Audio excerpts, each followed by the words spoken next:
안녕하세요. 오늘도 와주셔서 감사드리고요. 바로 세연 이야기를 읽어보겠습니다. 너무나 통탄스러워서 말이 안 나옵니다. 저는 사랑하는 엄마를 너무 말도 안 되게 잃어버리고 말았어요. 어려서부터 저와 오빠 둘을 혼자 감당하시면서 정말 힘들게 살아오셨는데 하늘을 왜 그런 엄마에게 은혜도 갚지 못하게 하고 세상을 떠나게 한 건가요? 저희 엄마는 제가 어렸을 때부터 저희 집의 가장이었습니다. 아빠가 계실 때에도 안 계실 때에도 제 기억에 아빠는 매일 술을 드시고 난리를 치기만 할 뿐 무서운 사람이었거든요. 듣기로는 회사에서 실직을 당하신 이후로는 일을 나갈 생각도 하지 않고 매일 술만 마셨다는데 전 덕분에 매일 밤마다 아빠의 고함 소리를 귀로 막아가며 잠을 청해야 했어요. 그래서 아빠에 대한 애정은 별로 없어요. 제가 초등학생 때 아빠가 여느 때처럼 술을 드시고 집에 들어오시다 사고로 세상을 떠나셨지만 전 별로 슬프지도 않았죠. 오빠 역시 아마 마찬가지였던 것 같아요. 오빠도 그 어린 나이에 아빠를 잃었었지만 그때 우는 걸 본 적이 없었거든요. 반면에 엄마는 생각보다 더 슬퍼하셨어요. 그래도 남편이라는 게, 가족이라는 게, 사랑이라는 게 그런 건가 봐요. 엄마 역시 아빠가 많이 미웠을 텐데 그럼에도 그렇게 슬퍼하셨던 걸 보면요. 어쨌든 아빠가 세상을 떠난 이후 엄마는 더욱 독해지셨어요. 아마 그 전까진 그래도 정신적으로는 아빠에게 의지를 하셨던 것 같아요.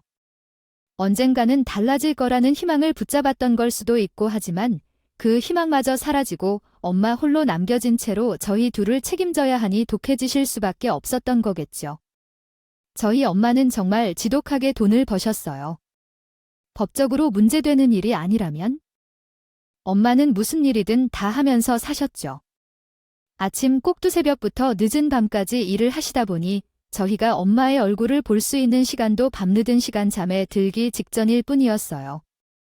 철없던 저희는 그게 불만이기도 했습니다. 그래서 엄마한테 매일 징징거리고 떼쓰기 바빴죠. 하지만 엄마는 그런 저희에게 한 번도 화를 낸 적이 없었어요. 그저 미소만 지으시면서 함께 있어주지 못해서 미안해. 언젠가 그럴 수 있는 날이 오기를 기도하자라고만 하셨죠. 그런 기도의 날은 10년이 넘도록 지속되었어요. 그리고 엄마는 제가 결혼할 때 5천만 원이란 큰 돈을 손에 쥐어주셨죠. 엄마 옷은 10년이 넘도록 같은 옷만 입으셨으면서 언제 그렇게 큰 돈을 모으셨던 것일까? 그제야 전 엄마가 우리를 위해 얼마나 큰 희생을 하면서 살아오셨는지 깨달을 수 있었어요. 다행이었던 건 저의 결혼식 이후로 엄마는 전과는 다르게 조금 여유로워지신 것 같더군요. 아마 저희에 대한 책임을 어느 정도는 다 줬다고 생각하셨던 것 같아요. 그 많은 일을 조금씩 줄여가면서 평생을 한 번 안 보던 반면에 남들은 매일같이 보는 드라마를 이제서야 한 편씩 보시곤 하셨으니까요. 거기에다가 엄마가 잘 키워주셨던 덕분에 저나 오빠나 수입이 꽤 좋은 축에 속할 수 있었던 것도 참 다행이에요. 오빠나 저나 결혼한 이후로도 엄마에게 용돈을 드릴 수 있었거든요. 엄마는 매번 그러지 않으셔도 된다고 하셨지만 저희는 엄마가 이제는 그만 짐을 놓고 행복해지셨으면 좋겠다고 했어요. 그런 저희에게 엄마는 이렇게 말씀하셨어요. 예전에 드라마를 보면 내가 참 초라했거든. 나는 그 드라마의 주인공도 아니고 조연도 아니고 심지어 그 엑스트라조차 될 수 없는 사람이라고 생각했어. 물론 일하느라 바빠서 드라마를 보지 못하기도 했지만 보고 싶지도 않기도 했지. 그런데 지금은 엄마가 드라마 속 주인공 같다. 그것도 왜 드라마 마지막쯤 되면 결국엔 해피엔딩이 되잖아. 해피엔딩을 맞이한 주인공 같아. 이래서 끝까지 살라고 하는 건가 봐. 어떻게든 살라고 그러면 된다고. 엄마는 지금 참 행복해. 그런데 그렇게 살아신 지 얼마나 됐을까요? 이제 손자 손녀의 재롱잔치도 보면서 웃을 일만 한가득 남았을 터였는데 어째서 엄마의 드라마는 해피엔딩이 아닌 비극이 된 것인지. 이 비극의 시작은 엄마의 연애에서부터 시작됐습니다. 물론 처음부터 비극이었던 건 아니에요. 엄마는 어느 날 저희에게 연애를 시작하게 됐다고 밝히셨는데 어린아이처럼 설레어하는 엄마의 모습에 저도 모르게 흐뭇해질 정도였어요. 다만 오빠는 좀 마음에 들어 하지 않긴 했어요. 어딘가 좀 느낌이 안 좋은 것 같다고요? 저로서는 오빠의 그런 태도가 납득이 되진 않았습니다. 엄마 남자친구분은 인상이 너무 좋기도 했고 성격도 굉장히 선하셨거든요. 애초에 엄마랑 만남을 시작하시게 된 계기도 엄마가 봉사활동을 다니다가 만나게 되신 분이셨고요. 특히 엄마가 그분에게 반하게 된 계기를 들었을 땐 정말 괜찮은 사람이다 싶었어요. 그 계기가 뭐냐면요. 엄마가 고아원에 봉사활동을 가셨을 때 어떤 아이가 몸이 안 좋아서 구토를 했는데 그때 마침 엄마의 남자친구가 그 아이를 안고 있었을 때였대요. 사실 자기 몸에 누군가 토를 하면 최소한 냄새 때문에라도 눈살이 찌푸려질 수밖에 없긴 하잖아요. 하지만 엄마의 남자친구는 자기가 인상을 썼다가는 아이가 상처받을 게 걱정되셨는지 웃으면서 아이에게 괜찮으니 아직 속이 안 좋으면 더 토를 해도 된다고 하셨다더군요. 그렇게 약자를 배려하고 약자의 작은 마음마저도 생각해줄 아는 사람인데 제가 어떻게 응원을 안 하겠어요? 그분은 사정도 엄마와 비슷하셨습니다. 아내분과는 오래전에 사별로 혼자 외동딸을 키웠다고 하셨어요. 그러다 보니 두 분은 통하는 게 많아 대화도 잘 되는 듯 했죠. 서로의 아픔을 잘 알고 있어서 그런 걸까요? 경제적으로 여유가 있었던 것도 마음에 들었습니다. 그분은 밀키트 만드는 공장을 운영하고요. 계셨거든요. 그 정도면 엄마한테 몸고생, 마음고생 하나 안 시킬 정말 최적의 사람이란 생각이 들었어요. 저는 아예 연애만 하는 게 아니라 재혼도 했으면 좋겠다는 생각도 했었죠. 다행히도 그분의 딸 역시 저와 같은 생각을 하고 있더군요. 어쩌다 보니 다 같이 밥을 먹는 자리가 생겨 그 딸과도 안면을 트게 됐는데 저와 나이는 동갑이었던 데다가 자란 환경이 비슷해서였던 건지 정말 저랑 죽이 잘 맞더라고요. 우린 금방 친해지게 됐고 하고 있는 생각도 같았기에 서로의 아빠, 엄마에게 재혼을 하라고 종용했죠. 다만 그 과정에서도 저희 오빠는 재혼을 반대했습니다. 연애만 해도 되는 걸 굳이 재혼까지 해야 하느냐, 혹시라도 나중에 무슨 일이 생기면 골치만 아파질 수 있으니. 일단은 연애만 계속하시라고 하더라고요. 엄마 입장에서는 오빠가 재혼을 반대하니요. 계속 고집할 생각은 없으셨던 것 같아요. 아무래도 새아빠가 생긴다는 건 자식에게 부담을 주는 일이라고 생각하신 것 같아요. 그래서 제가 그런 오빠를 붙잡고 매일 같이 설득을 했죠. 오빠, 대체 왜 그러는 건데? 엄마도 좀 행복해지자. 언제까지 우리가 발목을 잡으면 안 되잖아. 나도 엄마가 행복했으면 좋겠어. 그런데 왜 반대하는데? 그냥 느낌이 좀 그래? 뭐, 겨우 느낌 때문에 반대한다는 거야? 굳이 말하면 그렇게나 돼. 아무튼 조금 찝찝하다니까. 그리고 안지 얼마나 됐다고. 벌써 결혼 이야기가 나와 사람 조금 모르는 법인데. 아휴, 걱정도 팔자네. 엄마 이야기 못 들었어. 그분이 얼마나 좋은 분인데 듣긴 했지만 모르게 떠난 난 사람을 쉽게 믿지 않는 편이라서 아휴, 하여튼간에 의심은 많아가지고 그래도 오빠가 그러면 안 되지. 엄마, 인생이잖아. 엄마의 인생을 오빠가 자주 자려고 한다는 게 말이 돼? 엄마는 엄마의 인생이 있는 거지? 엄마도 오빠 결혼 반대한 적 없잖아. 그건 엄마가 새언니가 쏙 마음에 들어서가 아니라 오빠의 인생은 오빠가 결정하는 거니까 그렇게 한 거야. 알긴 아는데 뭐 그래도 조금 걱정이 되잖아. 안 그래도 이제서야 행복해지려고 하시는데 무슨 일이 생길지 어떻게 알아? 무슨 일이 생기면 뭐 어때? 혹시 무슨 일이 생기면 우리가 힘이 되면 되잖아. 우리가 어릴 땐 엄마에게 힘이 돼주지 못했지만 지금은 엄마에게 무슨 일이 생겨도 우리가 힘이 되어줄 수 있어. 안 그래? 그건 그렇게는 안 돼, 와유. 그냥 결혼하게 두자. 응, 언제까지 엄마가 오빠 눈치를 보게 할 생각이야? 그래도 조금 그런데, 그래, 그럼 이렇게 하자. 일단 결혼은 하기로 하는데, 지금 당장 결혼하는 게 아니라 동거부터 시작해보는 걸로. 응, 동거. 어차피 두 분이 같이 살기만 해도 충분히 행복할 수 있잖아. 그리고 그렇게 살아봐도 아무런 문제가 없었을 때 그때 아예 결혼을 하면 되는 거고. 나도 그래야 마음이 변할 것 같아. 이 답답한 처사 같은 이라고 알았어. 나중에 다른 말 하기 없기다. 저는 이 오빠의 생각을 엄마에게 전해주었고 두 분은 곧 동거를 시작하게 되었어요. 그리고 저의 생각대로 두 사람은 동거 이후에 더욱 행복한 연애를 하시더군요. 때로는 저보다 더 신혼 같은 부부의 삶을 살고 계신 것 같았어요. 그리고 그 이후로 그분의 사업이 더 커지기도 했는데 그분은 저희 엄마에게 참 고마워하시더군요. 엄마가 사업을 도와줄 겸 공장에 나가 이것저것 많이 도와주고 굴러가는 시스템도 손을 봐줬거든요. 그랬더니 매출도 많이 올라갔고 덕분에 제주도에도 공장을 하나 더 설립하게 됐다고. 저희 엄마가 마치 하늘에서 준 선물 같으시대요. 그렇다고 엄마가 공짜로 일을 하신 건 아닙니다. 그분은 역시 생각이 있으신 분이신지라 말이 도와주신 것을 엄마가 일한 만큼 월급도 꼬박꼬박 챙겨주셨다고 했어요. 보통 그 정도 사이면 따로 돈을 안 주는 경우가 태반일 텐데 그분이 그렇게까지 한다는 걸 안 뒤로는 오빠도 결국 그분을 인정하게 됐어요.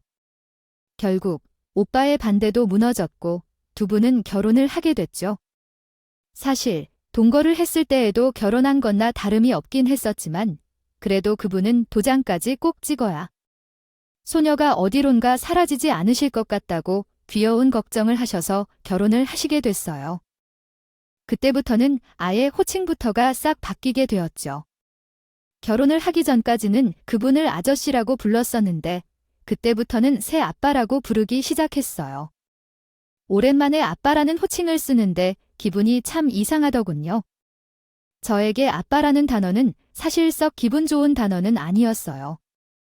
앞에서도 말씀드렸듯 저에게 아빠는 결코 좋은 기억으로 남아있지 않았으니까요. 그런데 굉장히 따뜻하고 선하고 항상 저희 엄마를 사랑해주는 그런 사람에게 아빠라고 부르니 알 수 없는 복잡한 미묘한 기분이 들더라고요. 어쨌든 엄마와 새아빠는 신혼여행으로 2주 동안 제주도를 향하셨어요. 사실 이봉 신혼여행 가는 거 한 번도 가보지 못하신 해외로 가보셨으면요. 좋았을 것 같다고 생각했지만 두 분이 알아서 잘 선택하신 결과겠거니 했어요. 엄마는 제주도 역시 한 번도 가보지 못하셨었기 때문에 그것도 한 번 가보고 싶으셨구나라는 생각도 들었어요. 실제로 엄마는 제주도를 신혼여행을 떠나는 날 굉장히 설레어 하셨어요. 미리 저에게 맛집을 알려달라고 하셔서 리스트를 보내드렸는데 하나하나 가격부터 동선까지 체크해가며 갈 곳 안 갈 곳 구분도 해놓으셨더군요. 산뜻한 모자까지 쓰시고는 기분 좋게 날 맛있는 거 많이 사올게 하셨는데 그 모습이 엄마의 살아생전 마지막 모습이 될 줄은 그땐 몰랐습니다. 엄마는 신혼여행을 가셔서 많이 신나셨는지 저에게 어디 갈 때마다 밥을 먹을 때마다 사진을 찍어 보내시더군요. 그리고 나중에 여기 너무 멋있다, 기거 너무 맛있다 하시면서 다음에 꼭 같이 오자고 하셨었어요. 밤에는 전화까지 하셔서는 오늘 하루 있었던 일들을 다시 한번 말해주셨는데 엄마가 너무 행복해 하셔서 저까지 행복해지는 밤들이었어요. 그런데 그러기를 한 일주일 정도 지나자 평소와는 다르게 사진도 연락도 잘 하지 않으시더군요. 밤에 겨우 통화가 되긴 했지만 그때는 목소리에 힘이 많이 빠지신 것 같았어요. 그리고 딱히 그날 있었던 일들에 대해서도 별 말씀이 없이 그냥 좋았어 라고만 하셨어요. 전 좀 이상하긴 했지만 너무 많이 돌아다니시느라 피곤하신가 보다 하고 넘어갔어요. 그러다가 신혼여행에서 돌아오기 바로 전날, 그날은 아예 전화를 하지 않으신 채로 가슴이 답답하다 일찍 잘게라고 문자 하나만 남겨놓으셨어요. 그리고 저는 엄마를 장례식장에서 보게 되었습니다. 정말 믿을 수 없었죠. 그토록 행복해하던 표정의 엄마는 더는 볼 수 없었어요.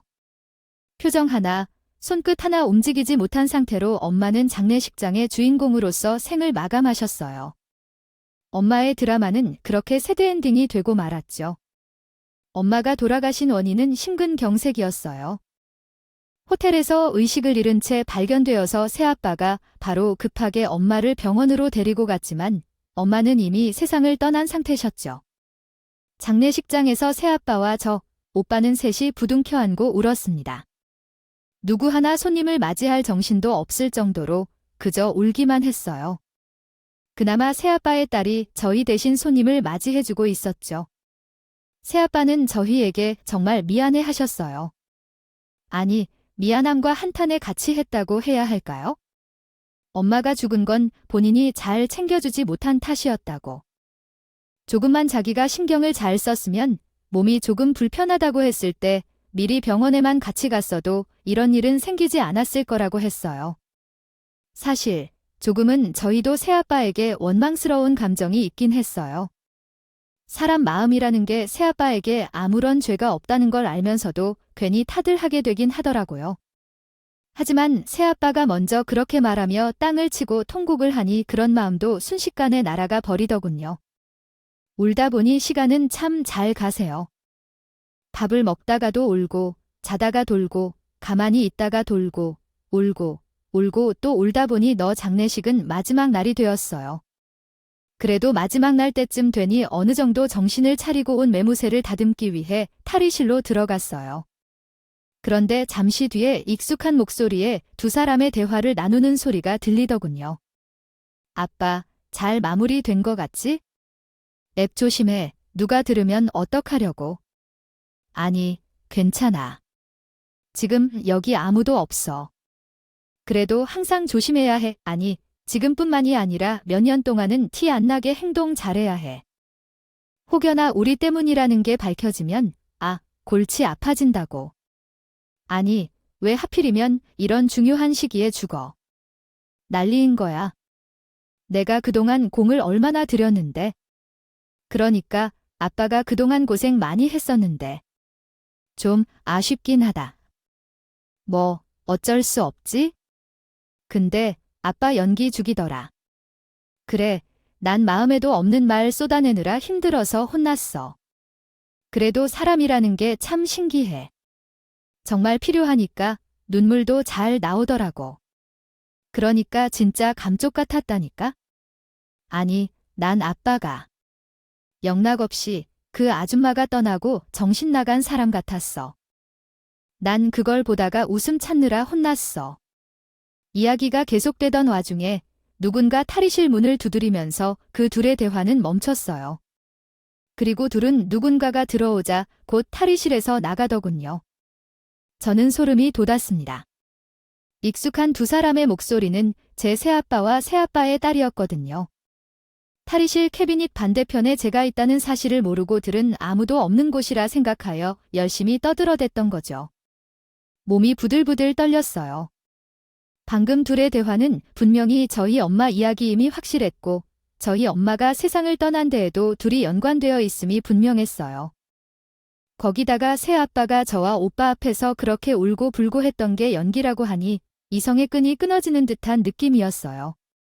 시간은 연화장으로 가야 할 시간 전 일단 그것부터 막았습니다. 그리고 제가 들었던 이야기를 오빠에게 전해주었죠. 그게 정말이야. 새아빠가 그랬다고. 너 잘못 들은 거 아니지? 그럴 리가 없잖아. 정말이야. 내가 똑똑히 들었어. 나도 그게 믿기지 않지만 내가 그렇게 들었는데 어떻게 해?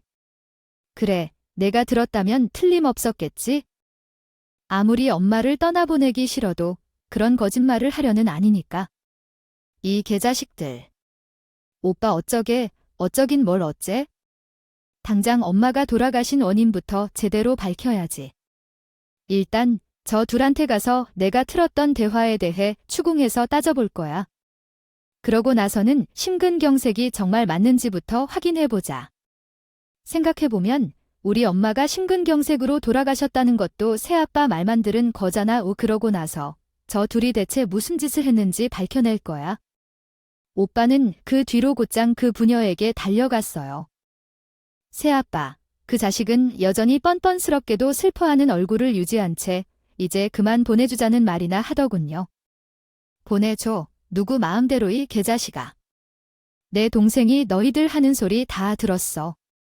뭐 슬퍼한 게 다 연기라고, 우리 엄마 죽음이 너희 때문이라고? 아니, 그게 무슨 소리니? 우리가 무슨 소리를 했다고 발뺌하지 마. 우리 엄마 어떻게 했어? 우리 엄마 대체 어떻게 했냐고. 어떻게 하긴 누가 누굴 뭐를 해.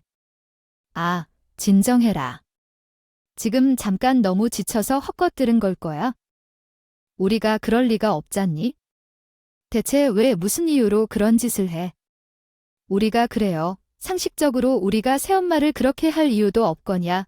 병원에서 심근경색으로 판정을 내렸는데 그게 어떻게 우리 잘못이냐고요?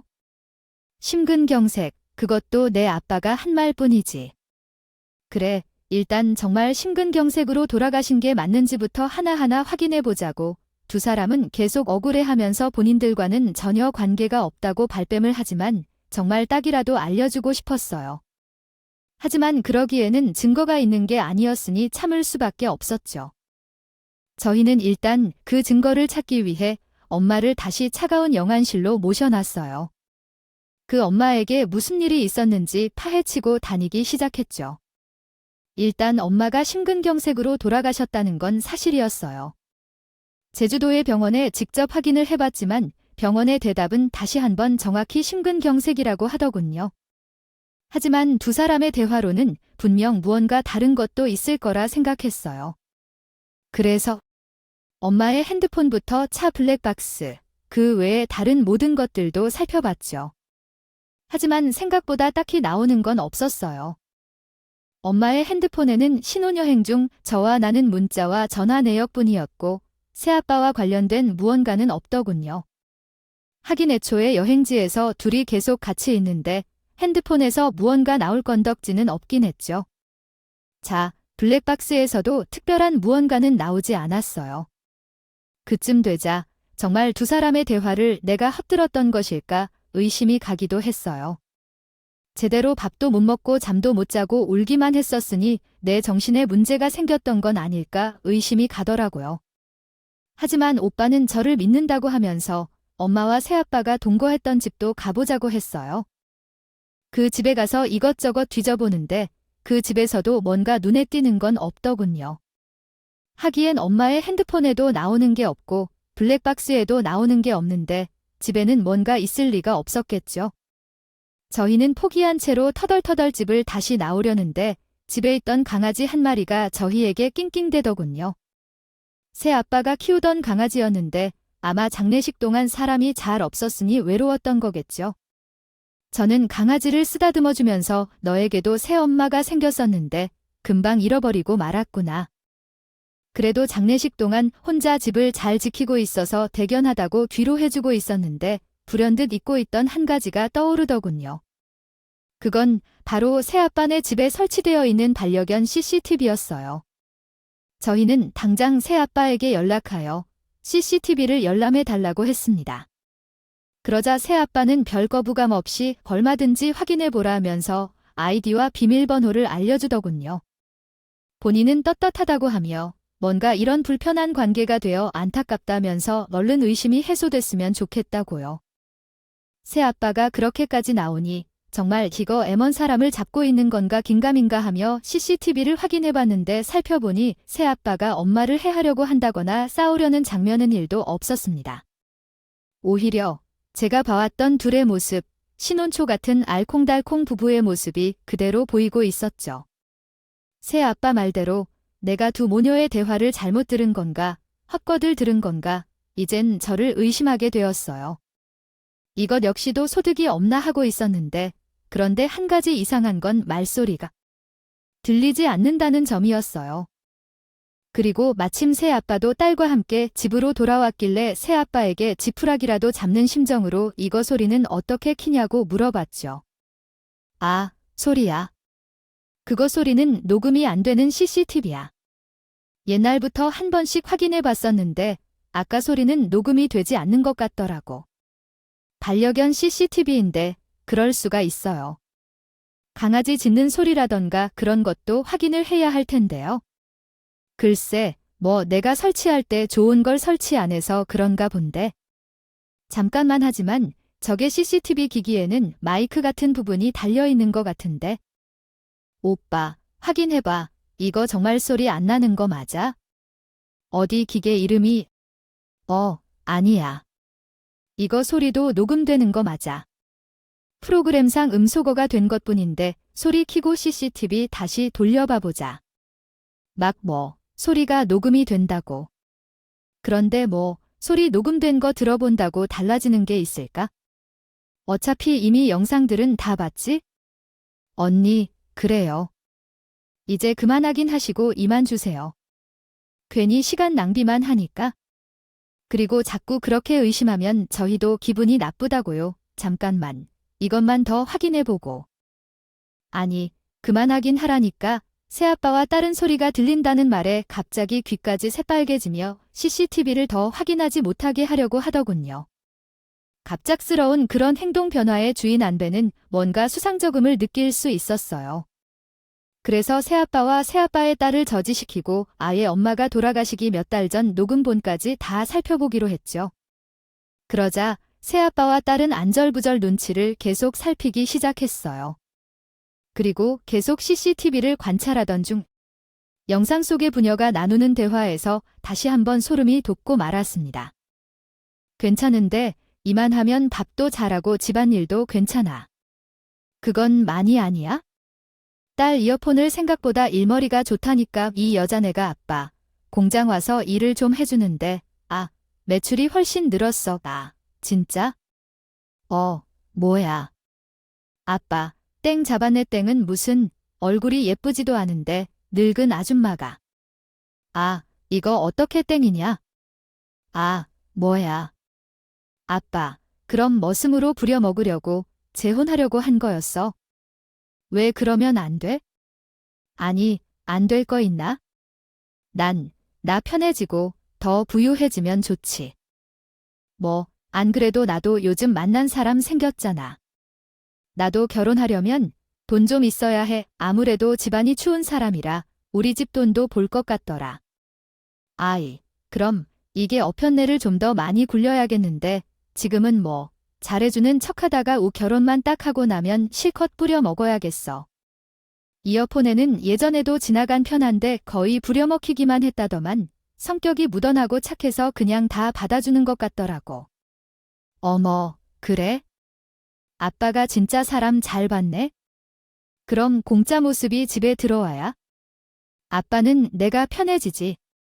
그렇지, 조금만 기다려. 아빠가 다 상황 만들어 놓을 테니까. 정말 끔찍했습니다.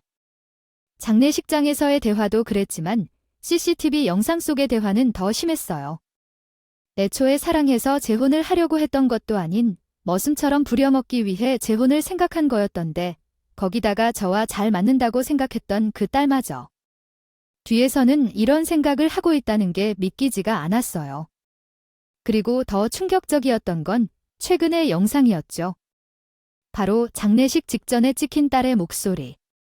진짜 일이 좀 적당히 시키지. 제주도에서 대체 뭘 얼마나 굴렸길래 사람이 그렇게 돼? 아니다. 그 아줌마가 체력이 없어서 그런 건가? 진짜 장례식 기간 동안 연기하려면 그것도 일이다. 1. 제주도 공장도 제대로 자리 잡게 만들어야 했는데 어떻게 되려나 모르겠네. 네, 저희 엄마는 제주도에 신혼여행만을 간 것이 아니었어요. 처음에는 제게 사진을 보냈던 것처럼 여기저기 여행도 다니신 것 같지만 그 이후에는 제주도에 새로 만들어진 그 아저씨의 공장에서 열심히 일하신 거였죠. 그것도 심근경색이 갑자기 발생할 만큼의 큰 과로를. 저희는 두 부녀에게 노발대발 화를 내며 사실대로 밝히라고 했어요. 하지만 새아빠는 여전히 뻔뻔하더군요. 그냥 제주도 공장에 견학차 갔다가 본인이 좋아서 일을 열심히 한 거라고 했어요. 절대 강제성은 없었다고 강조하면서요.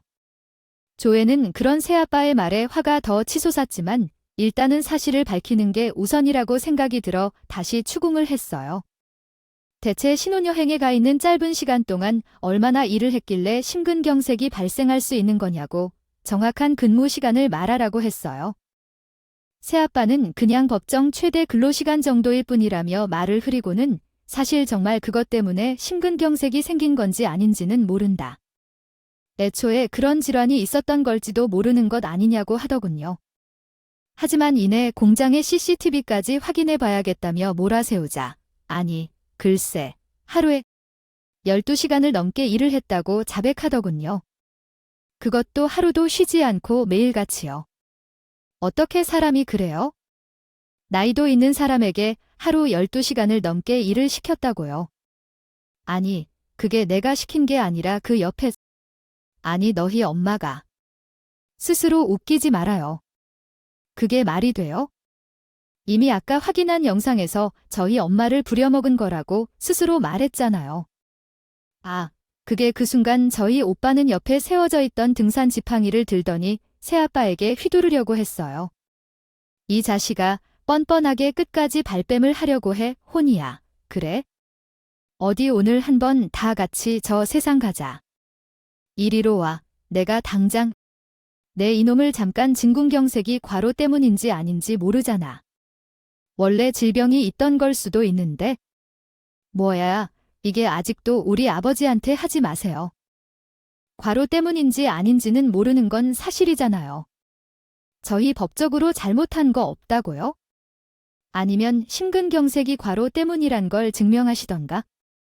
오빠는 그 말을 듣자 도저히 지팡이를 휘두르지는 못하고 분에 못 이긴 채로 바닥에 던져버렸어요.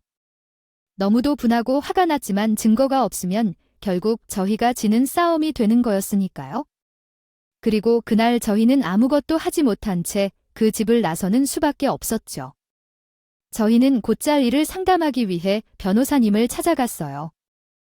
그러자 변호사님은 업무상 스트레스와 관련해 산업재해로 인정받을 수 있는 심장질환에는 허혈성 심장질환, 즉 급성 심근경색이 있다고 하시면서 그걸 밝히려면 부검을 해야 된다고 하시더군요. 부검 참 고민은 많이 됐어요. 돌아가신 엄마를 가만히 두지도 못한다는 게 정말 죄스럽더군요. 하지만 돌아가신 엄마의 억울함은 꼭 밝혀내야 했어요. 그리고 방법은 부검밖에 없었죠. 저희는 하루를 꼬박 고민을 하다가 결국 결단을 내려 부검을 진행했어요. 그 결과 역시 엄마는 산재에 해당하는 심근경색이 맞았어요. 저희는 그 사실이 밝혀진 즉시 두 부녀를 고소했습니다. 그 이후 새아빠는 아닌 새아빠가 아니죠. 그 자식은 손해배상은 물론이거니와 사기죄까지 엮여서 죄를 물었어요. 거기다가 그 제주도 공장에도 사실을 밝혔죠. 이 공장에서 죽도록 일하다가 정말 세상을 떠난 사람이 있었다고요. 그러자 민심을 잃은 지역 공장은 곧 회사가 되고 말더군요. 아무도 그곳에서 일하려고 하지 않았으니까요. 그 자식은 사업이 잘 된다고 돈이 크게 벌려 기껏 차린 새 공장인데 그 공장이 폐지하는 바람에 막심한 손해를 본 듯 합니다. 듣자 하니 살던 집까지 내놓은 것 같았으니까요. 하지만 그래도 속이 시원하진 않더군요. 아니, 엄마를 잃은 마당의 모래도 절대 속이 시원해질 리는 없었지만 전 뭐라도 더 해야 했어요.